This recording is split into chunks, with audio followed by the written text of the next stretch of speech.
अच्छा, ये जो आप सभी लोग यहाँ पे, ये जो चीज़ें लिखते हो आप लोग कि मैं जैसे बता रहा हूँ स्ट्रक्चर ऑफ बायो मॉड्यूल, पहले आपके माइंड में ये होना चाहिए ना, है क्या?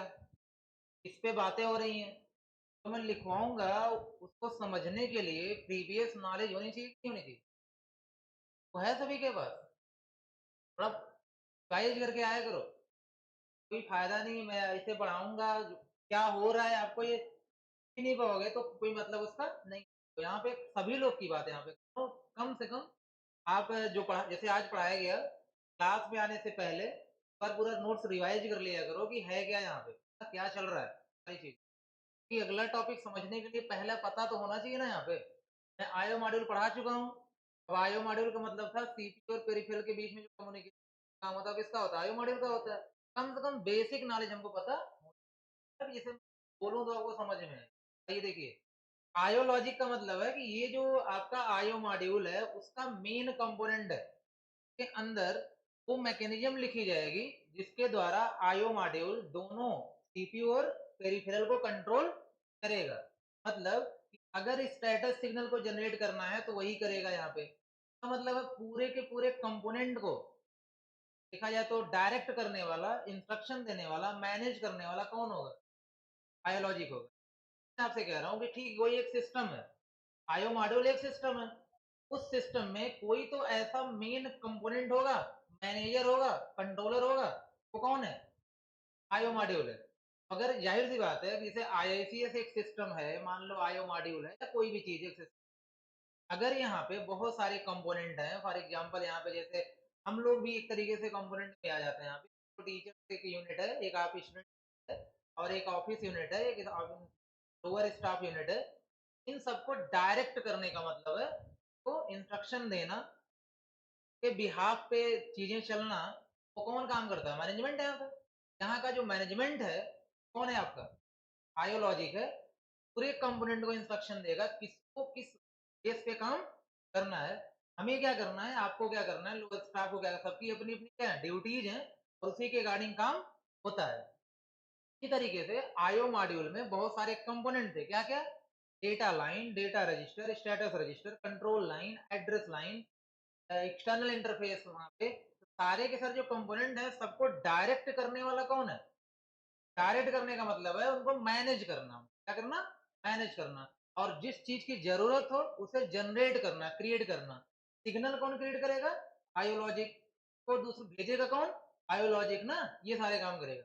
जैसे फॉर एग्जांपल समझिएगा, मान लेते हैं प्रोसेस चल रहा है, कोई दिक्कत है नहीं, आईसीएस चल रहा है, कोई प्रॉब्लम नहीं।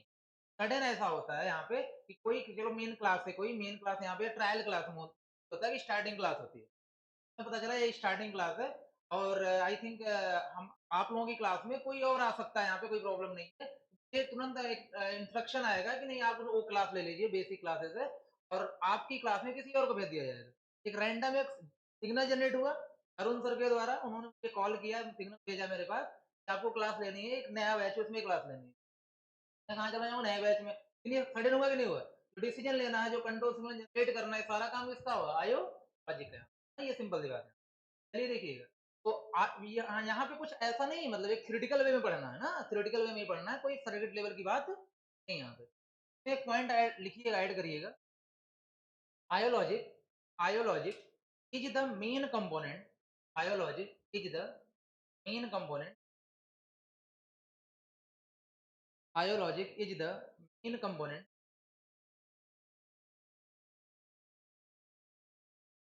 of the IO module, main component of the IO module, IO module that is that is responsible, that is responsible to generate, generate, generate and propagate, generate and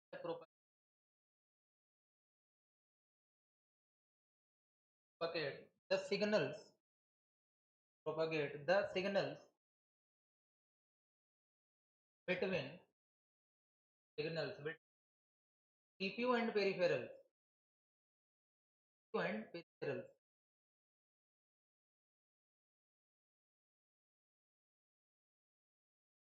आगे लिखिए peripherals, peripherals.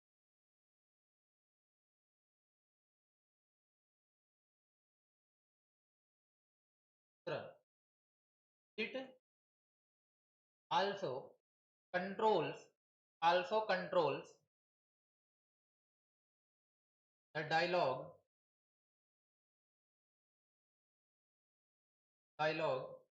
between CPU and peripherals, the IO devices, IO devices, CPU और IO devices की dialogue का मतलब जो होता है, ये भी कौन कंट्रोल करता है? IO logic. IO logic is a component of IO module, that is manager, you can say सारा काम करता है। सेकंड, डेटा रजिस्टर ना, तो जो कंपोनेंट वहां थे आप देख लीजिएगा एक बार, वही मैं लिखवा रहा हूँ। डेटा रजिस्टर,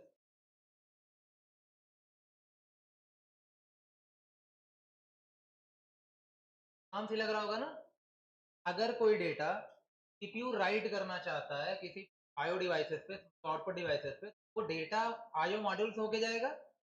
आईओ मॉड्यूल उसको अपने पास रखेगा थोड़ी देर के लिए एज अ बफर। बफर समझते हो ना? बफर का मतलब है जहां पे डेटा को थोड़ी देर के लिए रखा जाए उसे क्या कहते हैं? बफर कहते हैं यहाँ पे ना। परमानेंटली नहीं, थोड़ी देर के लिए। यहाँ पे जैसे मैं कोई भी सामान लेके आ रहा हूँ तो मुझे कहीं पे रखना है, ठीक है, मैं काम करने के यहाँ मैंने उसको रख दिया थोड़ी देर, तो उठा के यहाँ से कहीं और ले गया, जहाँ पे रखा था उसे क्या बोलेंगे? बफर। क्या बोलेंगे? बफर। ये आपका एक बफर रजिस्टर टाइप का है। जब आपका सीपीयू प्रिंटर के पास डेटा को भेजेगा प्रिंट करने के लिए, तो बीच में कौन आएगा? IO module. और आईओ मॉड्यूल पूरा डेटा पहले क्या कर लेगा? रिसीव कर लेगा, और फिर किसको धीरे धीरे देता रहेगा? प्रिंटर को। यहाँ पे तो सीपीयू का बर्डन क्या हो गया? खत्म हो गया वहां से। वो जो लोकेशन है आईओ मॉड्यूल के अंदर, दैट इज डेटा रजिस्टर है ना। तो लिखिएगा data register contain acts as buffer. Data register acts as buffer. Data register acts as ACTS, acts as buffer, buffer, BUFFER ना, buffer, acts as buffer that hold, that hold, HOLD, that hold, that hold the actual data, that hold actual data,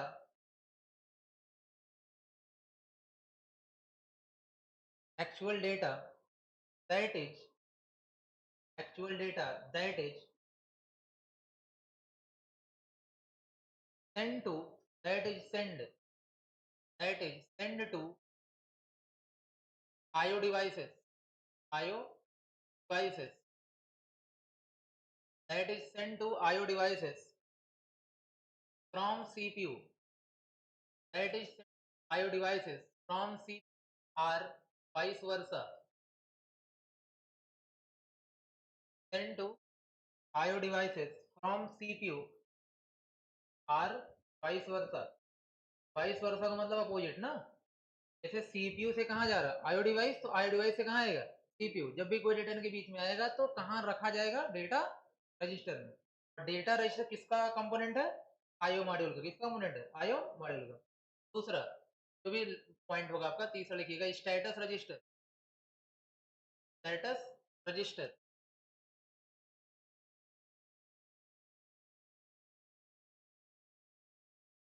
status register.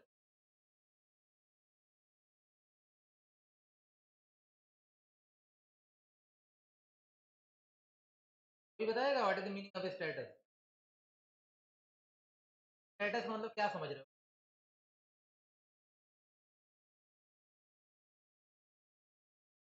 Status मतलब जैसे कोई signal का नाम बताओ।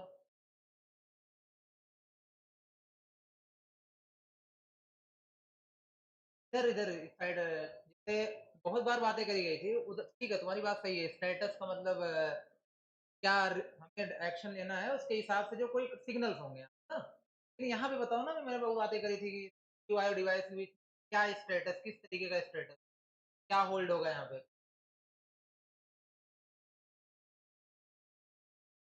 तो मतलब मैं आपसे बोल रहा हूँ, सीपीयू ने कहा मुझे प्रिंट आउट करना है प्रिंटर से, हाँ?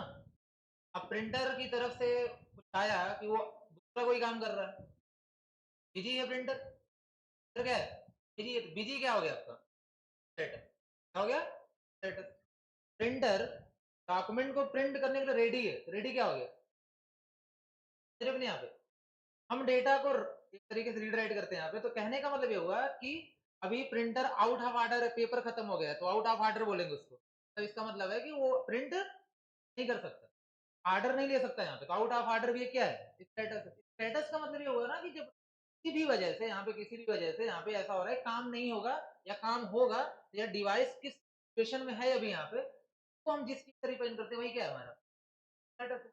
अब जैसे मान के चलिएगा, थोड़ा ध्यान दीजिएगा, जैसे मैंने अब यही एग्जांपल बार-बार मैं लेता हूँ यहाँ पे कि आई थिंक हम लोग उसी में रहे यहाँ पे, अलग-अलग ना जाए। सीपीयू बोला, सीपीयू क्या किया, प्रिंटर के पास रिक्वेस्ट भेजी, तो प्रिंटर उस समय क्या था, बिजी था, तो इसने आईओ मॉड्यूल ने वो एक सिग्नल बनाया बिजी नाम का, और उसको कहाँ रख लिया? स्टेटस रजिस्टर में, वो रख लिया, और किसको डिलीवर करेगा? जब तक एक तरीके से ये हो सकता है कि आईओ मॉड्यूल चेक करता रहे, किसको चेक करता रहेगा? प्रिंटर को, ना? ये सीपीयू तो अपना काम करे ना यहाँ पे, सीपीयू इन्वॉल्व ना हो इन सब चीजों में ना, अपना काम करे, और आईओ मॉड्यूल चेक करता रहेगा कि हाँ अभी अभी भी प्रिंटर बिजी है, डाटा सिस्टम में क्या होगा? बिजी। अभी भी बिजी है तो क्या होगा? बिजी यहाँ पे, ना? लेकिन जैसे ही बिजी खत्म होगा, रेडी हो जाएगा, यहाँ पे क्या हो जाएगा? रेडी। और वो तुरंत सीपीयू फिर डेटा क्या करेगा? लोड कर देगा बस पे ना, और बस आएगा डेटा रजिस्टर में, और फिर कहाँ चला जाएगा? प्रिंटर के पास चला जाएगा। क्यों? ये जो स्टेटस है, स्टेट मतलब बिजी है कि I think wait wait ready है कि यहाँ पे आउट ऑफ ऑर्डर है, क्या स्टेटस है, वो कहाँ होल्ड रहेगा? स्टेटस रजिस्टर में। डिवाइस का जो स्टेटस है वो हमेशा कहाँ होल्ड रहेगा? स्टेटस रजिस्टर में। ठीक है? यहाँ पे this register contains the status of IO devices, that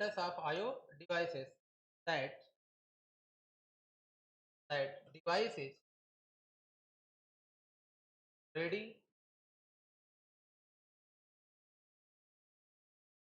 out of order, etc. तो जो भी ये डिवाइस का जो स्टेटस होगा, उससे सारा डेटा यहाँ पे होल्ड होगा।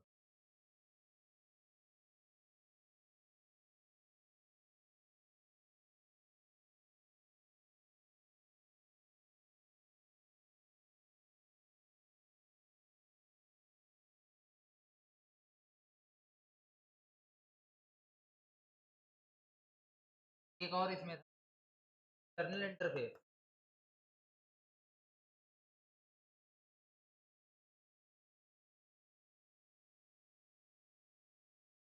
यहाँ पे एक लाइन आप लिख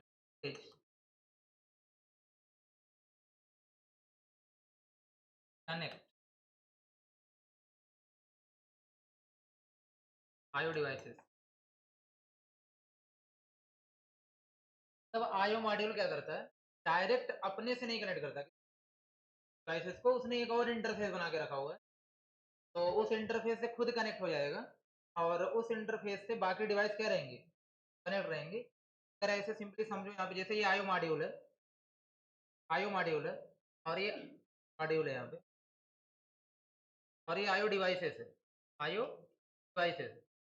आईओ डिवाइस डायरेक्ट इससे लिंक, बल्कि इसके अंदर एक और क्या होगा?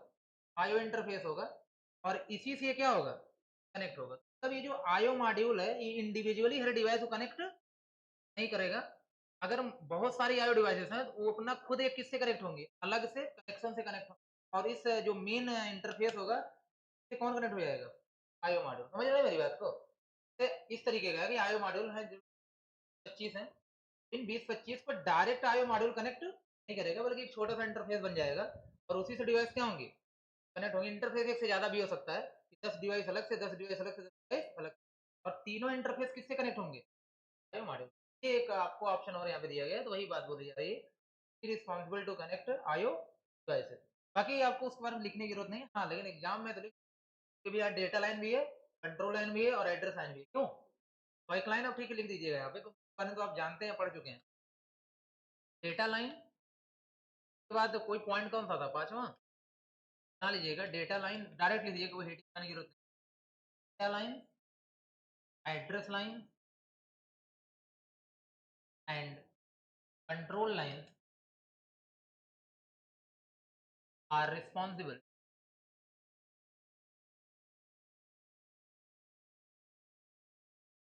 carry the data, address and control signal in CPU and peripheral respectively.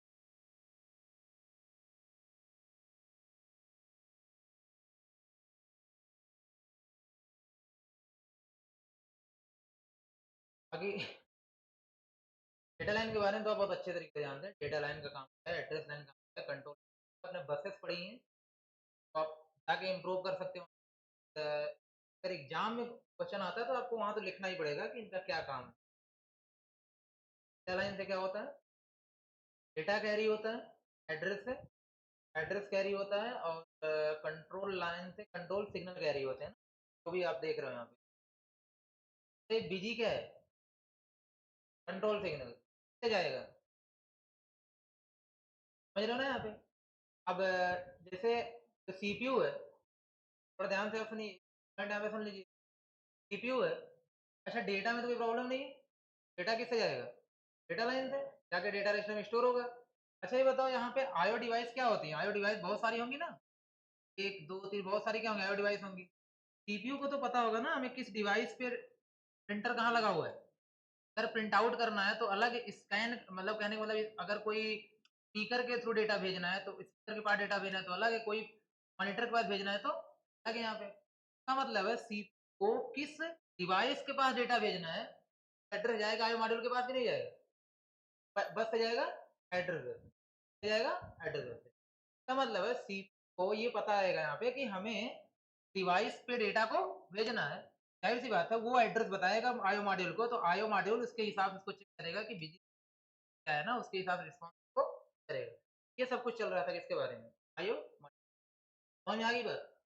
60 notes हो जाएगा आपके एग्जाम में। एक तरीके से मिड लेवल क्वेश्चन आते हैं इस टॉपिक, बहुत डिफिकल्ट नहीं आएगा, मतलब वो लॉन्ग नहीं आएगा ना। आपके देखा जाए बहुत ज्यादा 60 नोट्स आएगा, या तो इसके बाद आपका एक, आई थिंक जो आप 100 वर्ड की बात करते हैं उसके हिसाब से क्या मिल जाएगा आपको, एक क्वेश्चन मिल जाएगा, structure of IO module, of IO module, what is IO module ना, इस तरह क्वेश्चन मिलेगा। लेकिन हाँ, इसका यूज आगे की टॉपिकों में होगा जो भी आप आगे पढ़ने वाले हैं, क्योंकि पूरा चैप्टर भी स्टार्ट ही हुआ है।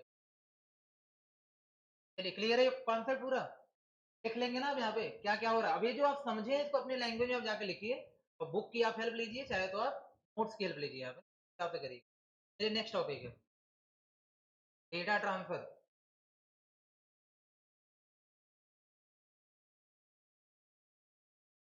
डेटा ट्रांसफर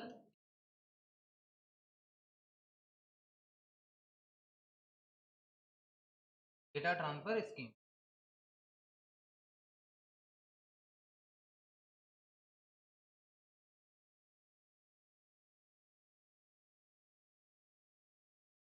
ट्रांसफर,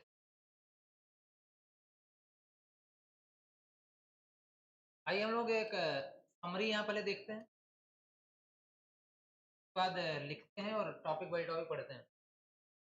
तो डेटा ट्रांसफर स्कीम का मतलब ये है कि आप पूरे कंप्यूटर में होगा क्या, क्या ट्रांसफर होगा, और हो ही रहा है, अभी हम बता रहा हूँ कहाँ कहाँ आप डेटा ट्रांसफर कर। एक उसमें सेंडर होगा जहाँ से क्या होगा, डेटा आएगा, और जिसके पास जाएगा उसे क्या बोलेंगे, रिसीवर। या तो सेंडर रिसीवर कहीं कहीं लिखा होगा, किसी आपका लिखा होगा सोर्स, क्या लिखा होगा, डेस्टिनेशन, सोर्स और डेस्टिनेशन, सेंडर और। अब चलिए सी कहाँ जा रहा है, कीबोर्ड के पास, कीबोर्ड के पास जाता है, कीबोर्ड से कहाँ जाता है, कीबोर्ड क्या हो गया, तो क्या हो गया, सीपीयू से मेमोरी जा सकता है, सीपीयू सेंडर मेमोरी क्या हो गया, आपका सीपीयू से आउटपुट डिवाइस जा सकता है, हाँ, CPU cylinder output device, clear है यहाँ पे। अब ये जो डेटा होता है ना, यहाँ पे जाहिर सी बात है, ये जो डेटा सेंड होता है यहाँ पे, इसे हम डेटा ट्रांसफर कहते हैं। और यहाँ दो तरीके की स्कीम्स हैं कि, और वही दो तरीके की स्कीम यहाँ पे क्या होती है, यूज। नाम के अकॉर्डिंग देखा जाए तो एक का नाम है सिंक्रोनस, एक का नाम है असिंक्रोनस। डेटा ट्रांसफर स्कीम कितनी, दो, सिंक्रोनस और असिंक्रोनस। ये मतलब अभी आगे टॉपिक में लिखवा रहा हूँ, ये आप मान के चलिएगा। आई थिंक 100% आपको मिलेगा ही मिलेगा एग्जाम में, टॉपिक से क्वेश्चन। ब्रॉड टॉपिक है, बहुत ही इंपॉर्टेंट टॉपिक है, टेबल भी हर जगह यूज भी होता है। जैसे हर यूनिवर्सिटी एग्जाम में डाली देती है किसको, सिंक्रोनस और असिंक्रोनस। तो अब चलिए देखिएगा, जैसे मैं सिंपली बात करूं यहाँ पे डेटा का, जैसे एक होता है सिंक्रोनस होता है पहले यहाँ synchronous. According to this scheme में क्या होता है, ये बोला जाता है कि ये स्कीम वहां यूज होगी जहां पे सेंडर और रिसीवर दोनों की स्पीड क्या हो, स्पीड क्या हो, तो पहली पहली कंडीशन है। तो दूसरी कंडीशन है कि यहाँ पे एक क्लॉक होगा, तो जब डेटा जाएगा तो एक क्लॉक होगा। क्लॉक का मतलब होता है कि टाइम डिसाइड होगा पहले से ही, डेटा कब से कब तक जाना है। अगर ये दोनों पैरामीटर किसी भी ट्रांसफर स्कीम में फॉलो हो रहे हैं तो कौन सा कहलाएगा, सिंक्रोनस। अच्छा, सिंक्रोनस तो हिंदी होती है तालमेल ना, तालमेल का मतलब सब कुछ पहले से क्या है, पता है। ध्यान रखिएगा डेटा ट्रांसफर की अगर टाइमिंग पहले से फिक्स हो, कब से कब डेटा ट्रांसफर करना है, और एक कंडीशन और है कि दोनों की स्पीड क्या होनी चाहिए, सेम होनी चाहिए, तो ऐसे डेटा ट्रांसफर स्कीम को हम लोग क्या बोलते हैं, सिंक्रोनस। जैसे हमारी क्लास है ना, क्लास में हम क्या कर रहे हैं, डेटा ट्रांसफर कर रहे हैं।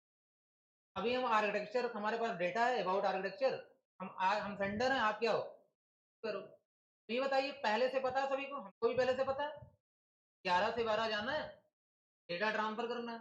आपको भी पता है 11 से 12 हम डेटा रिसीव करना है ना। तो रिसीवर को भी पहले से पता है टाइमिंग, टाइमिंग मतलब क्लॉक, सर्किट में क्या बोलते हैं, क्लॉक। क्लॉक का मतलब ये होता है कि यहाँ पे पहले से टाइमिंग क्या है, फिक्स है, इतनी देर तक काम करना पहले से क्या है, फिक्स है। और वो काउंट भी होगा ना, उसे रन टाइम में काउंट होगा यहाँ पे। इसका मतलब ये होगा कि अभी हमारा जो कम्युनिकेशन है, कैसा कम्युनिकेशन है, कैसा डेटा ट्रांसफर है, सिंक्रोनस है। क्योंकि सेंडर रिसीवर दोनों को पता है यहाँ पे कि हाँ कब कम्युनिकेशन करना है, और हम जिस स्पीड से बोल रहे हैं आप उस स्पीड को कैप्चर कर पा रहे हैं, है कि नहीं यहाँ पे। इसका मतलब है आसानी से ये कौन सा ट्रांसफर स्कीम हो गया, सिंक्रोनस है यहाँ पे।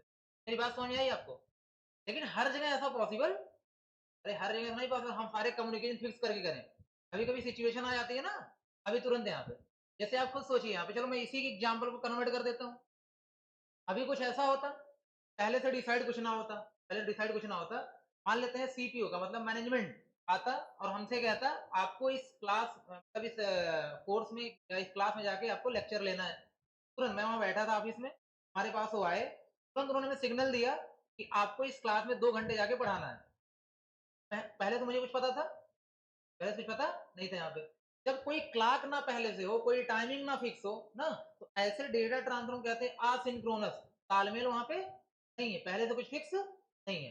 तो अब कभी अभी जैसे सिंपल सी बात है, अभी आपको डेटा ट्रांसफर करना पड़ गया यहाँ पे, तो पहले से जरूरी थोड़ी फिक्स है। अभी अभी आप बताइए, कीबोर्ड है, सीपीयू है, अब कीबोर्ड से की प्रेस किया, डेटा कहाँ गया, सीपीयू के पास। क्या पहले से कीबोर्ड को पता था फिर डेटा आएगा, पहले से तो नहीं पता था ना। जब सिचुएशन आई होगी डेटा चला गया होगा, ये कैसा ट्रांसफर है, असिंक्रोनस। हाँ, कहने का मतलब कंप्यूटर में ज्यादातर क्या होता है आपका, असिंक्रोनस ही होता है। अभी किसी को आपको मैसेज करना है, आपने व्हाट्सएप ओपन किया, आप मैसेज कर दिए, पहले से फिक्स था क्या, तो बताया था 2 बजे मैसेज करूंगा, तो रेयर होता होगा कभी कभी, क्या हो गया हम 2 बजे मैसेज करते हैं, 4 बजे मैसेज, कभी कभी। लेकिन जनरली नहीं होता, अरे काम पड़ेगा तो मैसेज करो, क्यों। तो ये हमारा जो मैसेजिंग कॉलिंग कम्युनिकेशन है, क्या क्लॉक बेस्ड होता है, टाइम बेस्ड होता है, नहीं सिचुएशन बेस्ड होता है। जब सिचुएशन बेस्ड कोई काम होता है उसे हम लोग क्या कहते हैं, असिंक्रोनस। जब टाइम बेस्ड उसे क्या कहते हैं, सिंक्रोनस।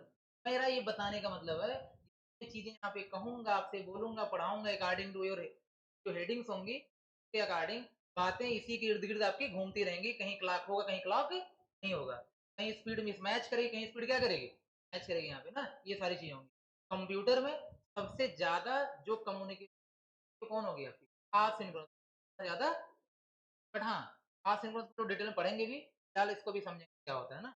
देखिएगा, पहला there are There are two types of there are types of data transfer schemes. There are two types of data transfer scheme. पहला है सिंक्रोन डेटा ट्रांसफर, दूसरा है असिंक्रोन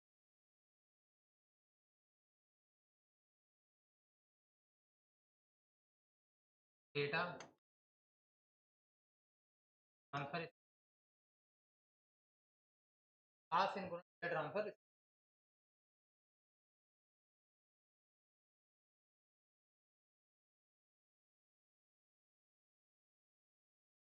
असिंक्रोनस डेटा ट्रांसफर बनाइएगा।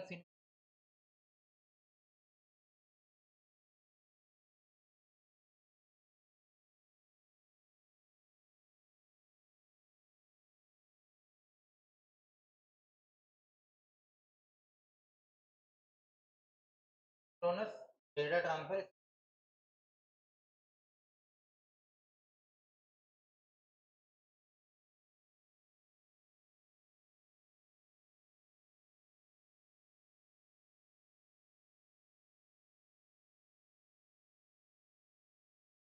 देखिएगा मैं इसी फोकस कर रहा हूँ। पहला तो पॉइंट लिखवा रहा हूँ।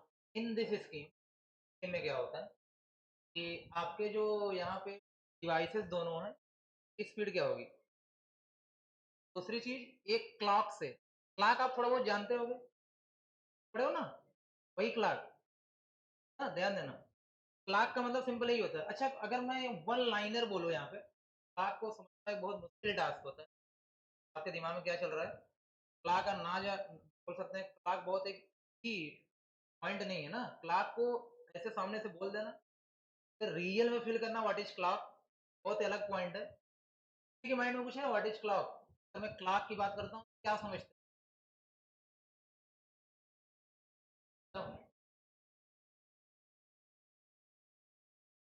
क्लॉक। तो वन हो गई तो और होगा जीरो, काउंटर पढ़ लिए हो गए क्लॉक वन। मैं 60 में ट्राई करता हूँ, 2 मिनट ना चलते हैं, फिर कभी और समझाते हैं। क्लॉक पे ज़्यादा टाइम वेस्ट नहीं। तो क्लॉक का मतलब क्या होता है ध्यान दें।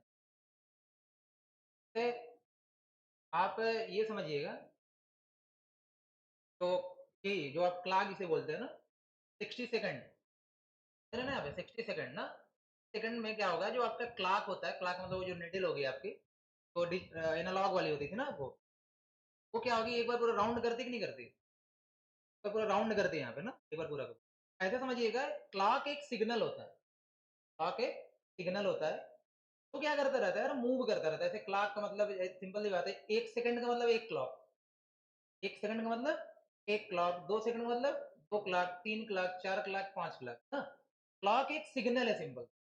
ठीक, तो मैंने बोला यार देखो ये यहाँ पे ध्यान देना, अगर मैं तुमसे ये कहता हूँ कि यार कोई सिग्नल चल रहा है, क्या चल रहा है, मैंने मान लिया कि ये एक क्लॉक है तुम्हारा, यहाँ से यहाँ एक क्लॉक है, 2 क्लॉक है, 3 क्लॉक है, 4 क्लॉक है, 5 तो में क्लॉक है। क्लॉक का मतलब ऐसे समझ सकते हो यार, एक सा सिग्नल है ना, और जो आगे क्या हो रहा है, बढ़ रहा है, सिग्नल आगे बढ़ रहा है। तो हम सिग्नल को किसी फॉर्म में काउंट करने के लिए हम लोग नाम एक देते हैं क्लॉक। यहाँ पे अभी कंप्लीटली आप यहाँ पे सुनो, लास्ट में हो सकता है मे भी आप सर्च कर ले जाओ व्हाट इज क्लॉक। क्लॉक का मतलब जैसे मैंने आपको बात ये बोला कि चलो वॉच है, ऐसे जा रहा है, 1 clock, 2 clock, 3 clock, 4 clock, 5 clock. एक क्लॉक का मतलब एक सिग्नल, तो आगे सीधे आपका बढ़ रहा है यहाँ पे। अब जो काम होता है ना, जो काम होता है, जैसे आप बताओ एडिशन, समझते हो एडिशन ऑपरेशन, सीपीयू है ना, सीपीयू। अब सीपीयू जब एडिशन करता है, एडिशन करने में कुछ टाइम लेता है यहाँ पे। चलो ठीक है, उसने क्या करा, 4 क्लॉक ले लिए। क्लॉक साइकिल का मतलब एक क्लॉक का मतलब एक क्लॉक साइकिल हो गया, तो क्लॉक साइकिल कहीं के लोग बोल देते हैं। क्लॉक का मतलब अगर देखा जाए तो एडिशन करने में सीपीयू ने 4 क्लॉक लिए, हम कहेंगे कि 4 क्लॉक में आपका एडिशन हो जाएगा। उसको सब्ट्रैक्ट करने 5 क्लॉक ले लिया, 5 सेकंड ले लिया, 5 क्लॉक में क्या हो गया आपका, सब्ट्रैक्शन हो गया। अगर सीपीयू 4 क्लॉक में एडिशन करता है, 4 क्लॉक में सब्ट्रैक्शन करता है, 10 क्लॉक में मल्टीप्लीकेशन करता है, 2 क्लॉक में डेटा स्टोर करता है, ये जो आप देख रहे हो यहाँ पे सीपीयू सीपीयू जब यहाँ पे चलता है, सीपीयू जब काम करता है, तो जो जो जाहिर सी बात है, मैंने बोला कि जैसे गीगाहर्ट्ज की बात यहाँ पे करते हैं, काम करता है गीगाहर्ट्ज में। क्लॉक का सिंपल सा मतलब है एक सिग्नल, इसको हम काउंटिंग के लिए क्या करते हैं, यूज करते हैं। क्लॉक का मतलब एक सिंपल सा सिग्नल है यहाँ पे, काउंटिंग के लिए क्या करते हैं, यूज करते हैं। ये जो क्लॉक 01 क्लॉक 01 क्लॉक 01 का मतलब यहाँ पे होता है, सिंपल सी बात है, जो क्लॉक की जो सिग्नल की वैल्यू है, कभी हाई कभी क्या होती है, लो, कभी हाई, अरे सिग्नल आगे बढ़ रहा है ना, कभी उसकी वैल्यू हाई कभी लो, कभी हाई कभी लो, कभी हाई कभी लो, तो वो 101 बोला जाता है। क्लॉक का सिंपल सा मैं एक जनरल वे बता रहा हूँ, यहाँ पे डिजिटल की बात अभी यहाँ पे मत करना, डिजिटल में तो रियल क्लॉक की इम्प्लीमेंटेशन की बात करेंगे। या तो क्लॉक बनता कैसे है, जब आप इसमें जाएंगे कभी हार्डवेयर वगैरह में, तो आपको समझ आएगा व्हाट इज क्लॉक। अभी मैं आपको जो समझाना चाह रहा हूँ कि हर जगह जो क्लॉक क्लॉक की बात आएगी, क्लॉक का मतलब है, अच्छा बताओ यहाँ पे मैं क्लॉक लगा दूं, तो इसका यूज क्या है आपके अकॉर्डिंग? ये हुआ कि कोई काम करोगे तो आपको ये पता चलेगा कितने सेकंड में काम हो रहा है। क्लॉक क्या काउंट कर रहा है, सेकंड काउंट कर रहा है। तुम एक छोटा सा काम कर रहे हो, चलो ये समझो, ये मोबाइल उठा के यहाँ से यहाँ रख दिए, क्लॉक लगे होंगे नहीं लगे होंगे? एक टास्क हुआ ना, हम असाइनमेंट बोल देते हैं यहाँ पे, इसका मतलब है यहाँ ये काम करने में, यहाँ से यहाँ काम करने में आपको 3 क्लॉक लग गए। जब भी कंप्यूटर यहाँ से यहाँ कोई टास्क करे, कितने क्लॉक लगेंगे आपके? 3 क्लॉक लगेंगे यहाँ पे। इसका मतलब ये हुआ कि क्लॉक यहाँ पे क्या है, सिंपल सी बात है, यहाँ पे क्लॉक एक सिग्नल है, क्लॉक एक सिग्नल है यहाँ पे, जो ऑपरेशन होते हैं, तो देखा जाए तो कितने टाइम ड्यूरेशन में हो रहा है, इसे काउंट करने के लिए हम लोग क्या लगाते हैं, क्लॉक। और उसी क्लॉक के हिसाब से यहाँ पे टास्क क्या होते हैं, डिसाइड होते हैं। अगर एक चीज ध्यान रखिएगा कि सीपीयू जैसे यहाँ पे है, सीपीयू है, अगर सीपीयू कोई काम, सीपीयू को एडिशन करना हो, क्या करना हो, एडिशन करना हो, देखो क्लॉक का मतलब होता है ये सिग्नल है कि क्या हो रहा है, कभी वन कभी जीरो, कभी वन कभी जीरो, यही क्लॉक चल रहा है। क्लॉक अभी ऐसे फील कर लेना, ये क्लॉक यहाँ पे ऐसे चल रहा है, दैट इज क्लॉक यहाँ पे ना, क्लॉक का मतलब ये क्लॉक चल रहा है। अब अगर ये 1 2 3 4 फोर टाइम चलेगा तो क्या हो जाएगा, एडिशन। अगर फोर टाइम चलेगा तो क्या हो जाएगा, एडिशन। अगर यही क्लॉक यहाँ पे, अगर यही क्लॉक यहाँ पे, जाहिर सी बात है, 5 टाइम यहाँ पे चलेगा मान लेते हैं, तो क्या हो जाएगा, सब्ट्रैक्शन। अगर यही क्लॉक यहाँ पे 10 टाइम चलेगा तो क्या हो जाएगा, मल्टीप्लीकेशन। क्योंकि ये कोई काम कितने क्लॉक में होगा, ये पहले से क्या है, साइड है। क्लॉक का मतलब ठीक है, देखो इस पे इन सब पे बातें जो करेंगे, जाहिर सी बात है, हम कई बार हम बोल चुके हैं आप लोगों से, आदत है यहाँ पे, जब तक आप किसी फील्ड नहीं समझते हो, कि आपका उसका कोई थ्रूपुट नहीं निकलता है, मतलब कोई आउटपुट नहीं निकलता है, रिजल्ट नहीं निकलता, तब नहीं डिस्कस करने का है। और ये ऐसी चीज मैं बता रहा हूँ, इससे कुछ बेसिक नॉलेज हमको चाहिए कि व्हाट इज काम कैसे करता है, क्या और चीजें यहाँ पे क्या है।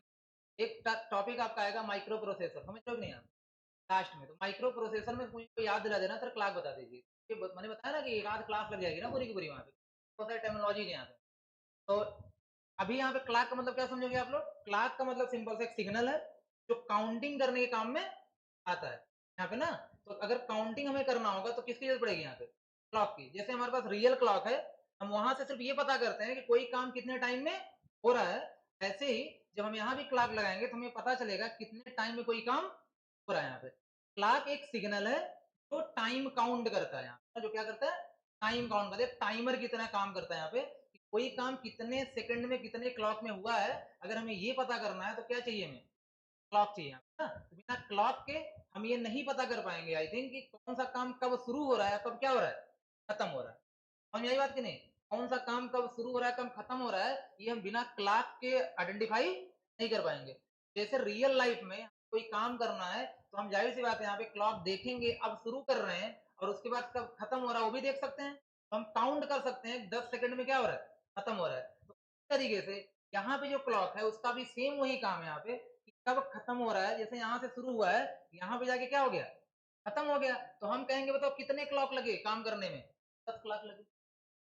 कई बार फ्रीक्वेंसी फ्रीक्वेंसी है ना, ये यहाँ पे जो चल रही है क्या फ्रीक्वेंसी, कितना क्लॉक हुआ, क्लॉक हुआ यहाँ पे। तो आप ये समझिए थोड़ी देर के लिए कि जब आपके पास सीपीयू, इसमें जो सीपीयू आ रहे हैं, मैं एक एवरेज लेता हूँ 0.0 गीगाहर्ट्ज, यही स्पीड होती है सीपीयू की।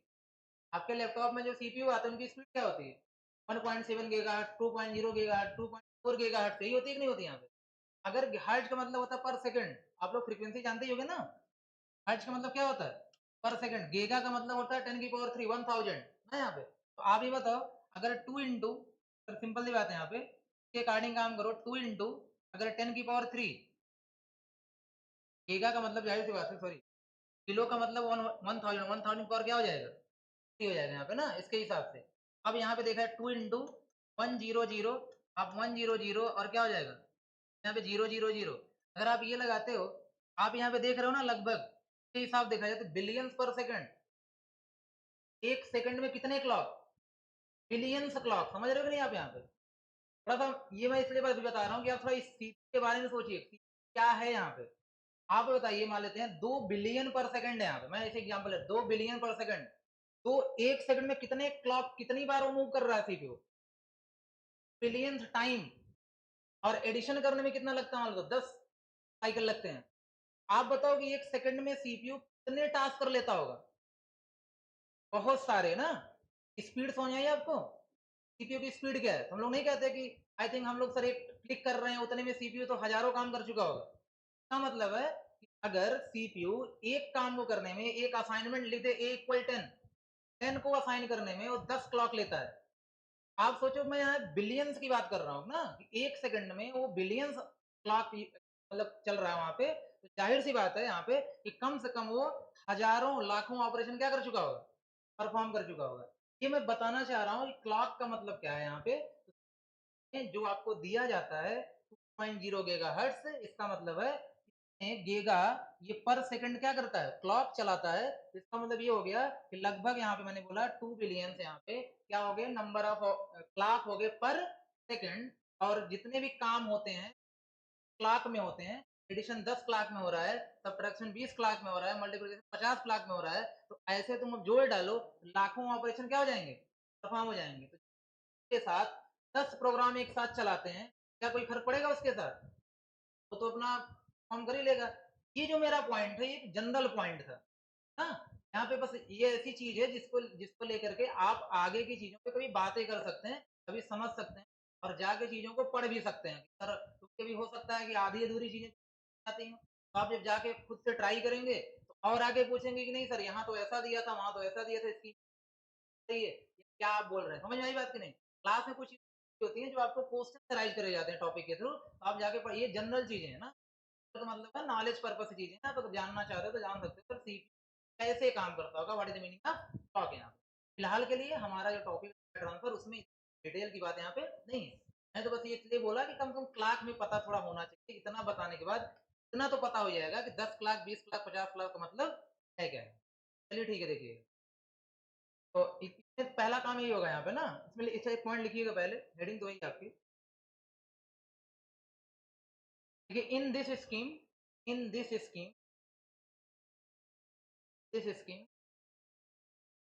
both the devices both the devices both the devices has the same speed, must have same speed, must have same, both the devices must have same speed, must have same speed, and also interfaced by and also interfaced by same clock, interfaced by same clock, interfaced by same clock, no line से, it means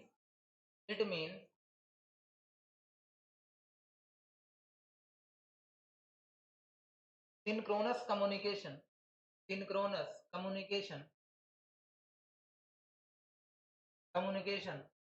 is clock based, synchronous communication is clock based, clock based, that means clock based, that means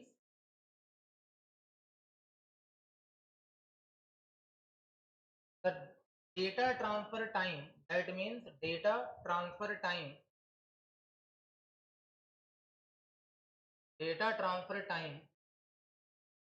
known is known, known, known already by sender and receiver by sender and receiver by sender and receiver. एक last line लिखिएगा और यहाँ पे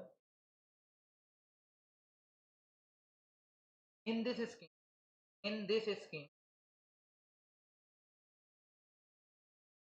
there is no acknowledgement signal. There is no यहाँ पे no acknowledgement signal ना, acknowledgement का मतलब होता है रिप्लाई।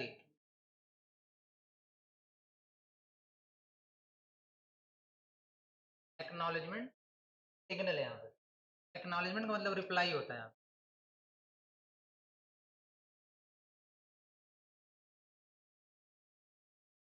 का मतलब ये हुआ बस, इस पॉइंट को समझ लीजिएगा, बाद हम लोग आगे डिस्कस। एक्नॉलेजमेंट में रिप्लाई होता है। जैसे इस कम्युनिकेशन का ही मतलब है कि हमें पता है डेटा ट्रांसफर करना है, ठीक है, टाइमिंग हमें पता है, और रिसीवर को टाइमिंग पता है रिसीव करना है। हम आते ही उस टाइम पे डेटा ट्रांसफर करना शुरू कर देंगे और रिसीवर क्या करना शुरू, रिसीव करे शुरू। लेकिन अब रिसीवर रिसीव कर पा रहा है कि नहीं कर पा रहा है, वो किसी तरीके से सेंडर को इन्फॉर्म नहीं कर सकता उसका, और सेंडर सेंड कर पा रहा है कि नहीं कर पा रहा है और रिसीवर को इन्फॉर्म नहीं कर पाए, मतलब इनके पास कोई ऐसा सिग्नल नहीं होता जहां ये रिप्लाई कर पाए एक दूसरे को। समझ आ रही बात ना मेरी? मतलब ऐसे समझिएगा, मुझे बोला गया था कि रूम नंबर 6 में जाके क्लास लेनी है ना, मैं क्या किया यहाँ पे, आपको बताया गया था ठीक है रूम नंबर 6 में जाके क्लास, आपको क्लास करनी है यहाँ पे ना रूम नंबर 6 में इस टाइम पे, क्लियर। किसी भी वजह से ऐसा हुआ कि मैं नहीं पहुंचा वहां पे, सब कोई प्रॉब्लम हो सकती है, कोई और आ गया मान लेते, हाँ, अब वो डेटा ट्रांसफर करना शुरू किया, वो भेज रहा है, आप क्या कर रहे हो, रिसीव कर रहे हो। आपके पास ऐसी कोई अथॉरिटी नहीं है कि आप उससे बोल सको सर ये मेरे काम का नहीं है, भी नहीं। ये सिचुएशन है यहाँ पे, मतलब आप क्योंकि वो आया डेटा ट्रांसफर, क्या आपको आर्किटेक्चर पढ़ना था, वो आके आपको क्या कर रहा है, कोई और बायो पढ़ा रहा है, हाँ, लेकिन आपके पास ये अथॉरिटी ही नहीं है कि आप मना कर सको कि सर मुझे बायो नहीं पढ़ना है, मेरा सब्जेक्ट नहीं है, मेरे काम का नहीं है। ये अथॉरिटी आपको दी नहीं गई है। अगर आपको ये अथॉरिटी दी गई होती कि आप सेंडर के पास सिग्नल भेज सकते, तो हम कहते हैं आप रिप्लाई दे पा रहे हो, क्या दे पा रहे हो यहाँ पे ना, रिप्लाई आगे होंगे यहाँ पे नहीं होंगे। चलिए रिप्लाई पे बात होगी और डिटेल में, अभी ये क्लियर हुआ ना सिंक्रोनस क्या होता है, सिंपली यहाँ पे ये पॉइंट में अगर कोई प्रॉब्लम होगी लास्ट वाले पॉइंट में नेक्स्ट टाइम डिस्कस करूंगा। लेकिन हाँ थोड़ा सा ये जो बीच में चीजें बताई जाती हैं, जैसे मैंने आज क्लॉक की बातें करी हैं, एक दो टॉपिक यार आप जरूर अपने आप से जाके थोड़ा सा क्या करो, डिस्कस किया करो, पढ़ा करो, देखा करो, जाके क्या करो या किसी टीचर से क्या करो चीज को अपनी नॉलेज को इम्प्रूव करने के लिए। नहीं तो ये डमी तो सब सारी क्लास सेम ना रहे ना यहाँ पे, तो निकलो जो करना चाहते हैं, क्या ये देखिए